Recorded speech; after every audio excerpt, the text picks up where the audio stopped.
yeah, and obviously we have different levels of awareness. So, William James, remember, said we have a stream of consciousness, that our thoughts just keep flowing. Freud talked about how we have an unconscious, right? He was the first one to mention that. Later, or after break, when we talk about personality, we'll talk about Carl Jung, and he even said we have a pre-conscious, which is like a whole other thing. Well, not completely, but you'll see. During anesthesia, you could be somewhat conscious. How do we measure brain waves? EEG, electroencephalograph. Good. All right, the brain waves, the 5 brain waves. Great, big, Apples taste great. Good. Great stands for gamma, big, beta, apples, alpha, taste, beta, delicious, Delta. Very good. And it goes from fastest to slowest. So gamma, what does it do? When do you see gamma? Wait. Hyper, right? What was the mnemonic we had? Hyper to see G. Hyper to see your grandma. Okay, good. I see G. What about beta? Better stay awake. Better stay awake or better pay attention in class. Okay, so beta is like during class when you're concentrating. Alpha, If you meditate, you get an A, so alpha's during meditation. Theta, Theta's with the light the hair. thetas, remember, light hair, light sleep. And delta, D, because D for delta, D for deep. Good. Yeah. Dude, I'm at Delta right now.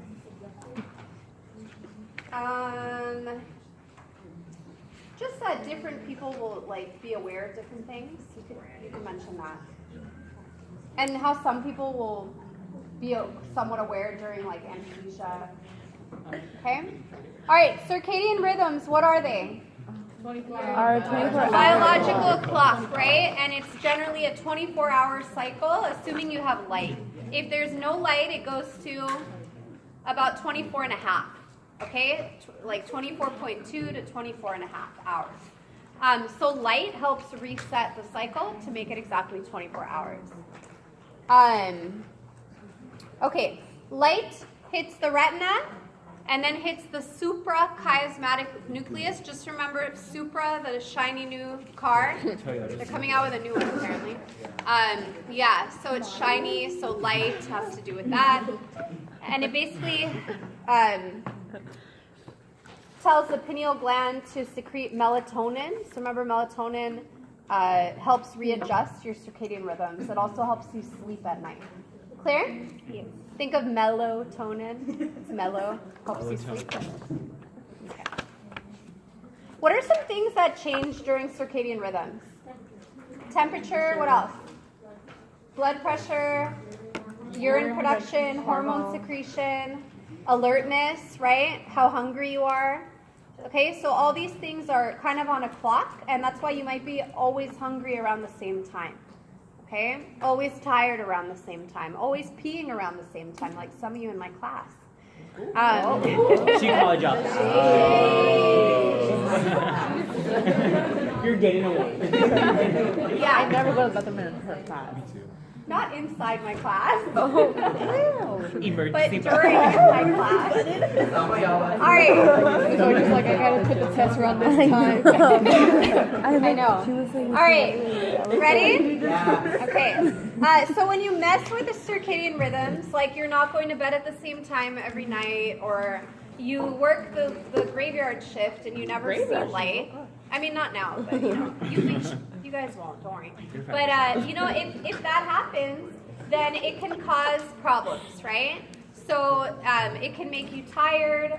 It is linked to various health problems, right? So you want to keep your circadian rhythms regular, and it's best if you go to sleep before 10. And I feel like since our school starts at 8:30, you guys think it's like, oh, that's another half hour that or 2.5 hours that I can stay up. Yeah, no. It's not. Okay. I started at that. I just decided a lot of time to get there. Oh my gosh, especially Tuesdays. I'm like, I have an extra few minutes. Yeah, and a whole ass hour. Okay. Sleep cycle. Sleep cycle. How many stages total of sleep? 4. Technically 5. So it's stages 1 through 4 plus REM REM. sleep. Okay. So when you first fall asleep, what stage?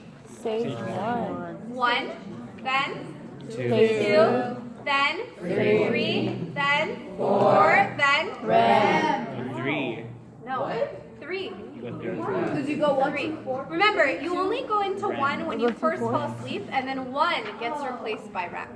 Yeah. Okay? So once again, you fall asleep, you're in 1, 2, 3, 4, 3, 2, REM. Good.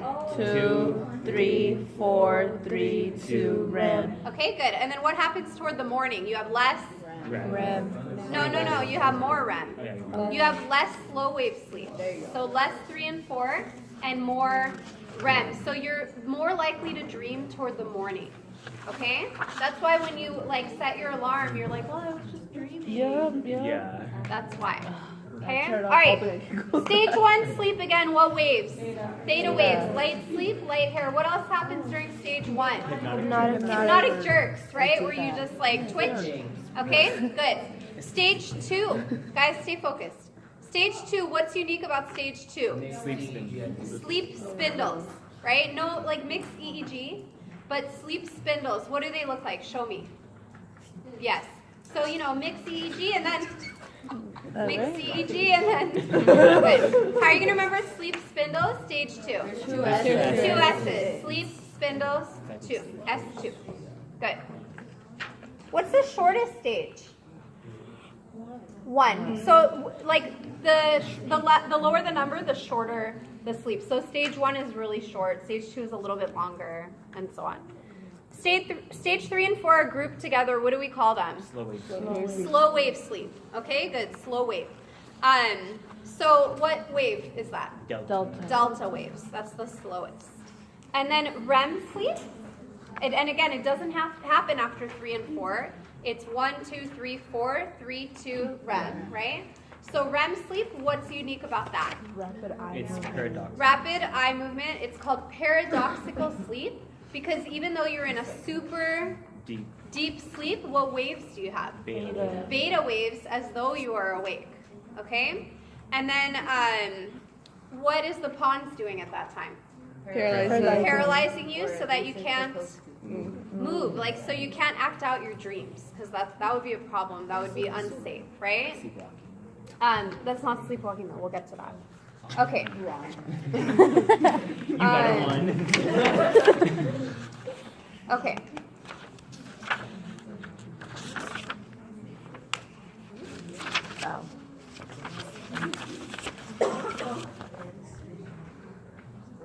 Okay.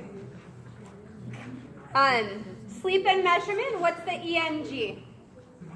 Electromyograph, which measures muscle movement. That's fine. No worries.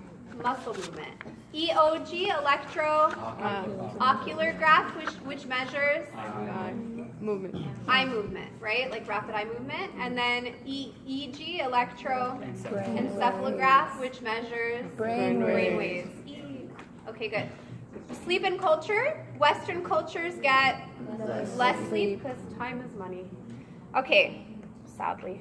All right, sleep bio, ARAS, right? Ascending reticular activating system or reticular formation. It's sleep and arousal. So if it's damaged, you might be in a coma. You won't be able to wake up. Pons, again, what does a pons do? Paralyzes you so that you're not acting out your dreams. Stay focused, guys. Sleep and evolution. When you're sleeping, you're not exposed to predators. You're also not using up all the resources in your area, okay? And you kind of recharge your battery in a way.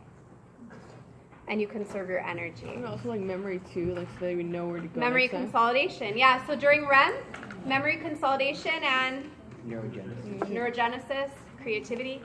Okay, sleep deprivation. When we're deprived of sleep, so you should be getting 8 to 9 hours a night of sleep, okay? When you're deprived of sleep, you end up with, loss of coordination. It's like drunk driving. That's why you see sometimes those billboards. Tired driving is like drunk driving. Okay? Okay, if you're deprived just of REM, what happens? You go straight into REM the next time. We call that The rebound. the REM rebound, or the rebound effect, I guess. Yeah. Okay, so REM must be important for some reason, right? So we know memory consolidation, turning short-term memory into long-term memory, that happens during REM. Neurogenesis, creation of new neurons, and creativity. Okay, so when we're deprived of REM, we might lack in those areas. Okay, sleep disorders. What is insomnia? When you can't fall asleep or you can't stay asleep. Is it common? Yeah. It's very common. It's about 1/3 of adults. It's a lot. Okay, and a lot of it has to do with people just not going to bed at the same time every night and, kind of messing with their circadian rhythms. Sleep apnea, what's the mnemonic? Sleep gaspnea. Gaspnea, okay? So you wake up gasping for air, okay, in your sleep, or you don't wake up gasping, you just gasp, but stay asleep, okay? Sleep disorders, what are nightmares? Night terrors. No, nightmares are not night terrors. Nightmares are bad dreams, and they occur during REM. Night terrors don't occur during REM. It's like a panic attack in your sleep. So if you were to if someone had a night terror, they would wake up crying and freaking out, and if you asked them what was wrong, they wouldn't know, because there's no dream attached to it. It's not during REM. It's during non-REM. It's common for kids, like especially age 3 to 8, but it could be later too. So if some of you have it, that's what that is. Also called sleep terrors, by the way. Somnambulism, sleepwalking. Okay, and that actually happens during slow wave sleep, not during REM, because you're paralyzed during REM, right? So slow wave sleep, because you're sleepwalking, SW, slow wave. Yes? Oh, sorry. Okay, all right. RBD, REM sleep behavior disorder. You act out your dreams because your pons is not working properly. It's not paralyzing you, okay? All right. Which one? REM? Yeah. All right. When do most of your dreams occur? During REM. But you can dream during non-REM. You could dream during any stage. They're just not going to be as vivid, right? Yes, Sam? If you're not dreaming in REM? Maybe, I don't know. Maybe by the EMG and the muscle stuff. And I don't know if your eyes are moving rapidly the entire time. Could have something to do with that. Somehow they would know with those 3 measurements: the EMG, the EOG, and the EEG. Good question. All right, here we go. Dreams. Most dreams are about just about yourself and just boring, like mundane stuff, like day-to-day stuff. Okay. Can you be affected by outside stimuli while you're dreaming? Yes. Yes. So your alarm clock sound could become part of your dream, right? Someone calling your name, that could become part of your dream. Common themes, we've gone over that. Day residue, that's Freud's theory that what happens during the day spills over into your dreams.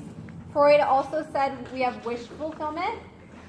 So when we dream, maybe that means we really wanted that to happen in real life. What's the latent content?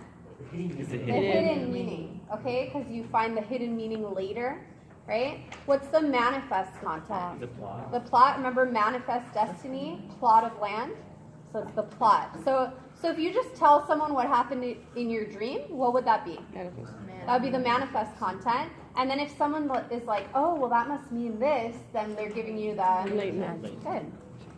Cartwright is the problem-solving theory or cognitive theory. So that says that when we dream, it helps us to solve problems. And then Hobson came up with activation synthesis. That's the very technical one. When we dream, what are we doing? We're making up a story because our neurons are just firing randomly and our brain is like making up a story to go with it. There's, no proof for that, but sounds good. All right, hypnosis. Yes? Because they're just about your day. Yeah. Okay. Hypnosis. So this is where it's like an altered state of consciousness. Can someone be hypnotized if they don't want to be? No. Okay, you have to be like very relaxed in order to get hypnotized. Some people think that it's not real. They argue that people are what? Role playing. Good. Some effects that we've found, anesthesia, basically they've used it as anesthesia and it's kind of worked. Disinhibition, where people might do things they might not normally do, but not like anything crazy out of the ordinary. Like they're not going to go kill someone. And they might listen to post-hypnotic suggestions, like when I snap my fingers, you're going to, forget everything you just did, and apparently that happens. Not your whole life. Dissociative amnesia. Okay. Meditation. What wave again? Alpha, because you meditate to get an A. So also theta. You could have theta patterns too, light sleep. So you have low activity in your parietal lobe because you're not focusing on where you are in space, which is kind of cool. It can increase pain tolerance by changing the structure of your brain. Long-term, less stress, lower blood pressure, just overall better health. Okay? Better performance on tests. Okay, remember the drugs that we talked about? Which one is downer, sedative? Barbiturate. Remember Barbie? She's slow. Okay. All right. What's an example of a barbiturate? Alcohol. Good. What's an example of a stimulant? Caffeine. What else? Cocaine. Okay. All right. What is an example of a narcotic? Morphine. So those are the pain relief ones. Okay. What's an example of a hallucinogen? LSD. Okay. Which ones are the most addictive? Narcotics. That's why you have like this problem in our country of people addicted to pain pills, right? So they're the most addictive and they're the most at risk for overdose too. Okay, so that's why heroin overdoses, like you hear about that kind of stuff a lot. What is tolerance? Your resistance. You need more to get the same effect, right? What's withdrawal? Symptoms you experience. Symptoms you experience when you stop taking the drug. Withdrawal would show what kind of dependence? Physical. It shows physical dependence. And then what is psychological dependence? When you keep taking the drug. When you just crave it, right? Like, but withdrawal would show physical dependence. Am I missing anything on that? Tolerance, withdrawal. What does marijuana fall into? Cannabis.